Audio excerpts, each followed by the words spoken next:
I'm Troy Michelle, and we're back with Abigail of Extra Special Parents. Now, Abigail, why is foster care so important? Well, foster parents provide a temporary family environment for children whose biological families can't care for them for whatever reason. And we don't know what that end result will be when a child first comes into care. They may be able to return home, they may be able to go live with relatives, and they may end up being adopted.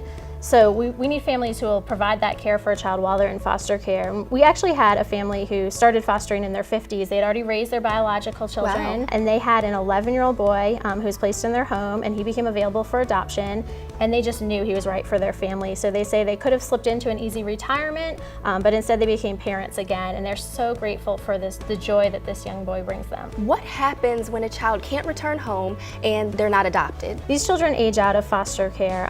This happens between the ages of 18 and 21, depending on the child's situation. And in Virginia, 20% of children age out of foster care each year. This means they're on their own to find a job, find housing, and support themselves. Now, some of our foster families have adopted children who are older, 16 or 17 years old, and some have kept in contact with children after they age out, so those children have that family support and someone to ask for advice and a place to go on the holidays. I imagine it would be hard to say goodbye to a child who has been in the home for so long. Is it possible for the foster family to keep in contact with the child once they leave foster care?